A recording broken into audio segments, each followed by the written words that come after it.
Salut la compagnie! Bienvenue dans Cogito Ergo Sum, le podcast qui cherche à décrypter les ingrédients d'une expérience utilisateur mémorable.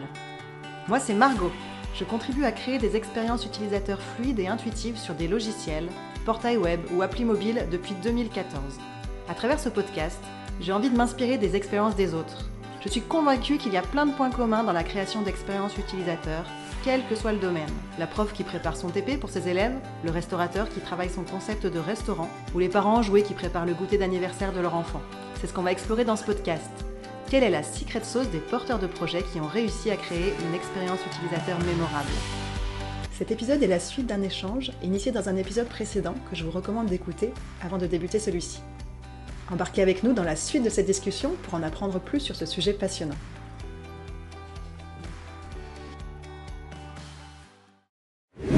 Du coup, tu parles des 20%, 80% là.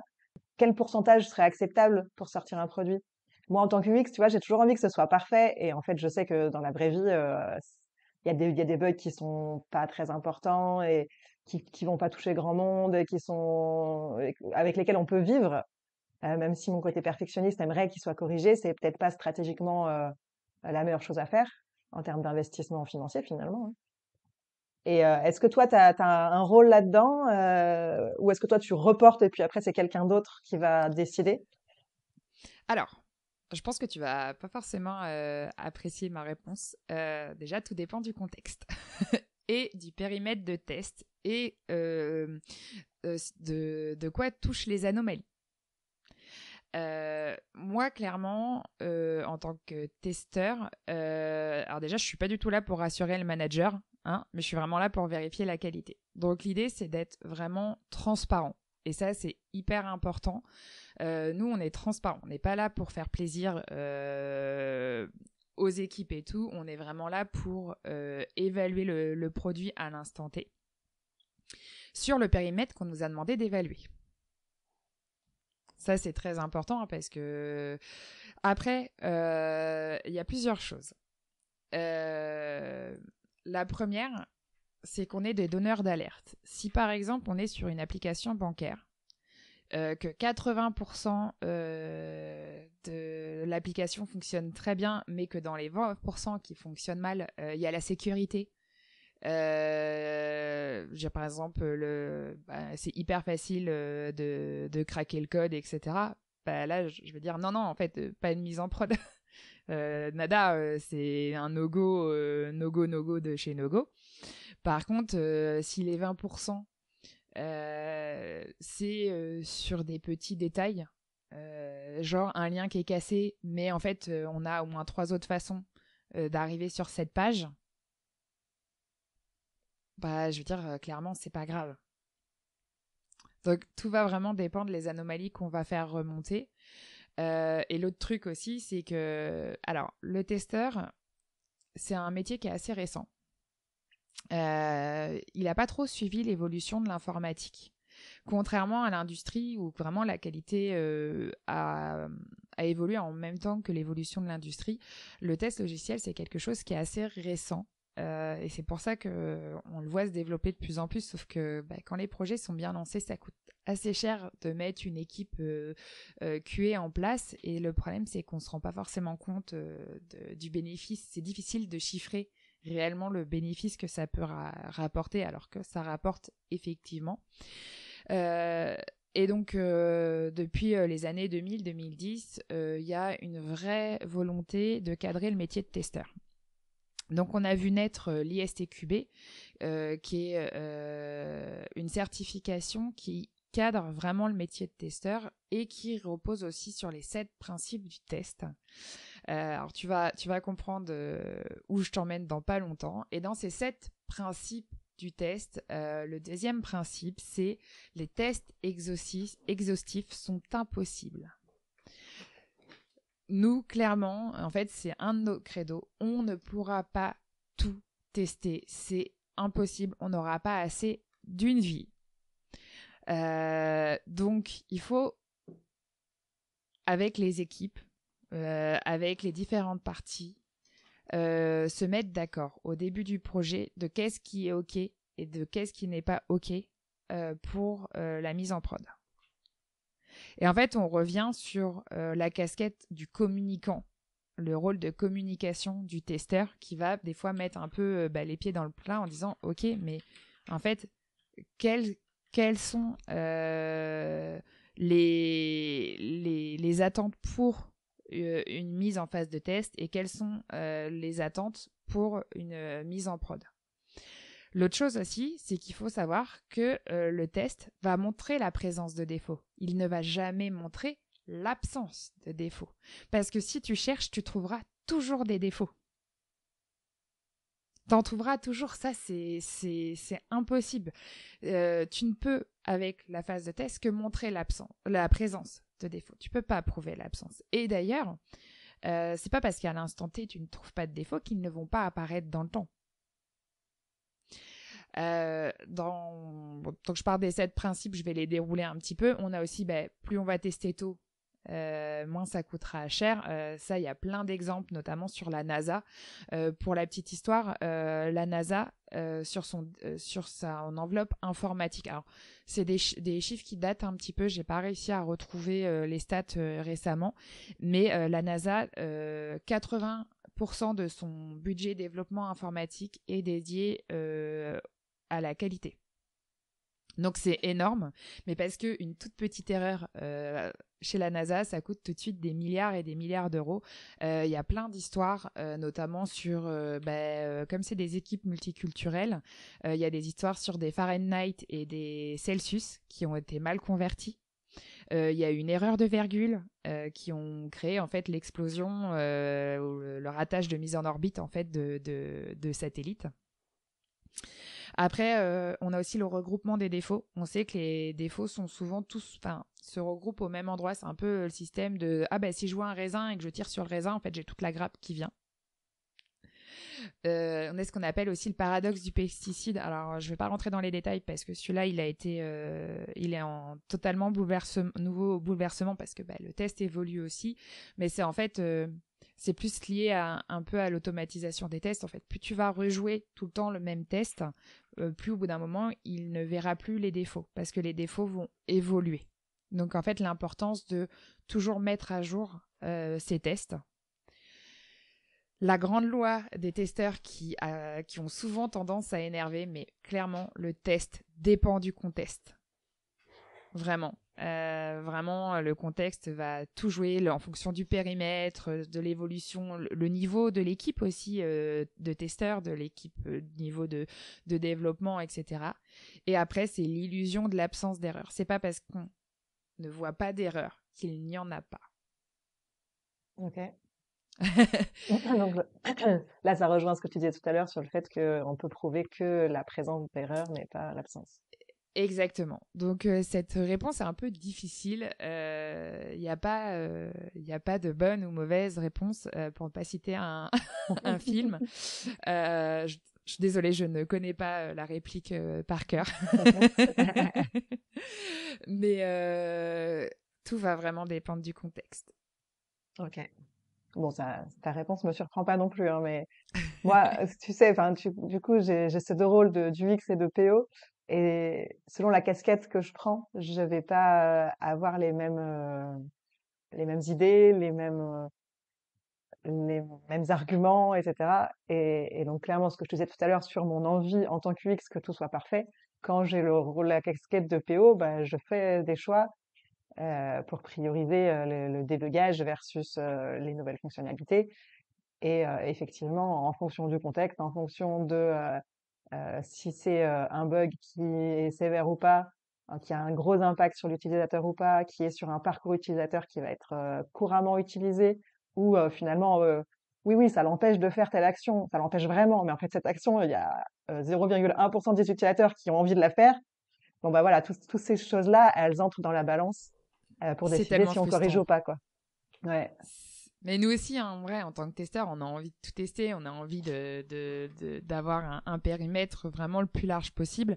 Mais bon, on est soumis à ce fameux triangle que tu dois très bien connaître aussi, qualité, coût, temps. Et en fait, si tu bouges un des curseurs, ça impacte l'autre. Et faut trouver le juste milieu et les compromis qui vont avec. et étouffer un petit peu notre frustration. Super. Avant de changer un petit peu de sujet, est-ce qu'il y a quelque chose que tu veux rajouter sur cette thématique du test? Puisqu'après, j'aimerais qu'on parle un petit peu d'accessibilité, vu que c'est un sujet qui t'intéresse aussi. Non, je pense juste petit rajout en tant que testeur, qu'est-ce qui est vraiment important dans le métier? C'est la communication. Vraiment, la base de notre métier, c'est être un bon communicant, autant oralement qu'à l'écrit, parce qu'on est aussi garant de la qualité, donc il faut laisser des traces.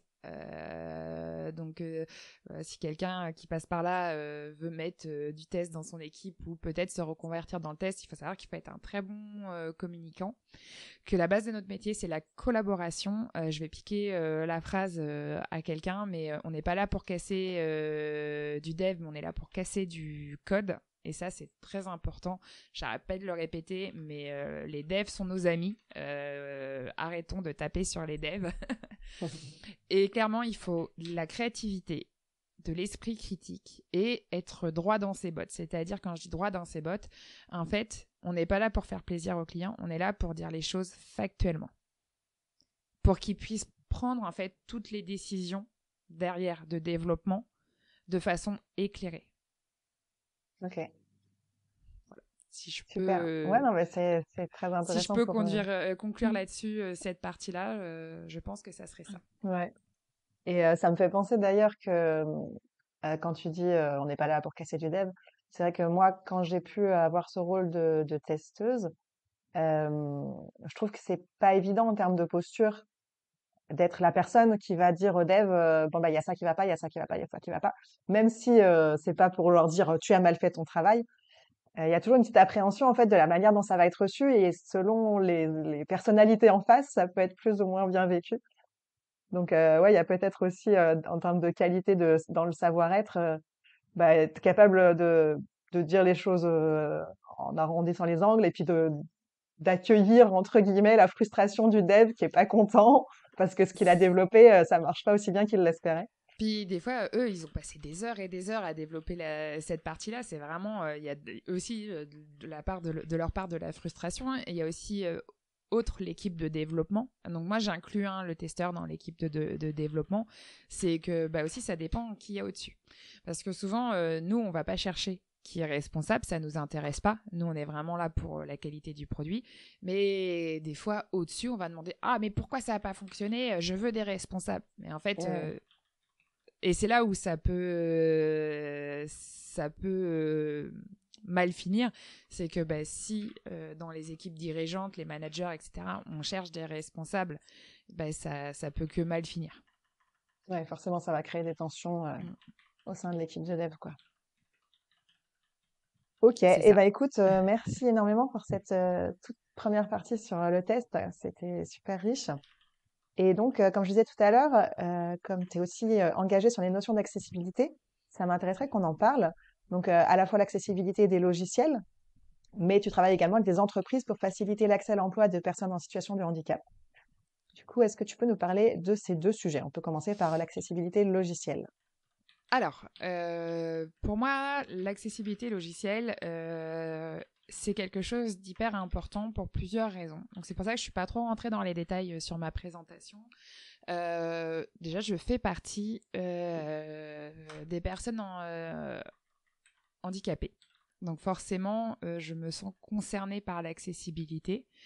Et en tant que testeur, je me rends compte que bien souvent, les sites ne sont pas accessibles avec l'handicap. Ben, il y a vraiment, alors, sans parler en plus, quand on rentre dans les détails et qu'on découvre la réglementation, donc clairement, il y a un vrai problème là-dessus parce que les réglementations évoluent et les sites ne sont pas du tout prêts à accueillir l'accessibilité. Il y a un très, très gros travail à faire. Enfin, il y a des sites, à un moment, la quantité, alors j'ai pas les chiffres en tête, j'aurais dû les chercher en amont, mais en fait la population de personnes en situation de handicap est très importante et clairement si votre site n'est pas accessible, vous vous enlevez toute cette population d'utilisateurs. Et c'est une catastrophe, hein, c'est une catastrophe. J'avais trouvé, il y a quelques temps de ça, il y a quelqu'un qui était tétraplégique, qui, pour faire un achat sur Amazon, en fait, il expliquait qu'il devait prendre de la codéine avant de commencer l'achat sur Amazon, parce que, en fait, pour valider les achats, alors je crois il avait quand même un petit peu de mobilité de la tête, et donc pour valider, il fallait qu'il bouge la tête. Et en fait, il mettait une heure pour sélectionner un article, le mettre dans son panier jusqu'à la validation du paiement. Et donc, du coup, pendant une heure, le nombre de clics était tellement important que, du coup, il faisait tellement de mouvements de sa tête que ça lui déclenchait des douleurs cérébrales, et que, du coup, s'il voulait faire un achat sur Amazon, il était obligé de prendre de la codéine avant, et il lui fallait une heure, là où une personne sans son handicap le fait en peut-être 4 à 5 minutes montre en main. Et là, je suis pas d'accord. Clairement, ça réveille en moi une injustice qui est très, très, très importante. Et vraiment, je suis pas d'accord. Et mon autre cheval de bataille sur l'accessibilité, c'est pour nous, mais pas sans nous. Souvent, les gens qui font de l'accessibilité, ça part d'une très bonne intention. Sauf qu'en fait, ils ont aucune notion de ce qu'est réellement l'handicap. Et c'est un peu aujourd'hui vraiment mon cheval de bataille, c'est ok, faut faire de l'accessibilité, mais de la vraie bonne accessibilité.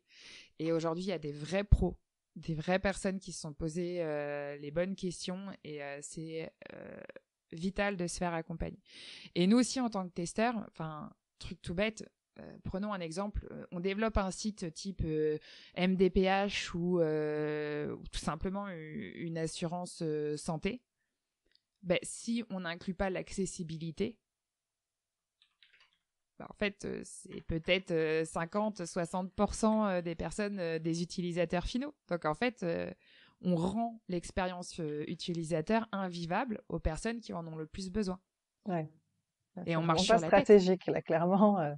Mais oui, mais comment on peut oublier, enfin comment on peut oublier cette part de la population? Et je vous jure, allez voir par curiosité les sites de la MDPH. Alors pour ceux qui ne connaissent pas, la MDPH, c'est la maison, les maisons pour les personnes, alors il manque maison départementale pour les personnes handicapées. Okay. Et je peux vous assurer que on est plus sur du niveau ça a un petit peu évolué quand même ces derniers mois. Mais pendant un temps, on était limite niveau Skyblog de l'époque. Alors, la notion d'accessibilité, alors que pourtant, clairement, c'est marqué dans le nom. C'est dans maison des handicapés, quoi. Ouais, on dirait presque qu'il y a un postulat de départ que de toute façon, les personnes handicapées ne vont pas s'en servir, et c'est des proches aidants qui vont le faire. Et donc, on fait pas l'effort, en fait, pour les rendre Exactement. autonomes, quoi. Alors que pourtant, c'est hyper important de leur laisser cette autonomie, en fait. Enfin, il y a des personnes handicapées. Enfin, en fait, l'handicap, c'est pas... Enfin, il y a tellement de types d'handicap différents qu'on ne peut pas se permettre de faire des généralités, et on ne peut pas enlever cette autonomie aux personnes handicapées. Ils en ont besoin. C'est hyper important. Ouais, bah oui, ça contribue quand même énormément.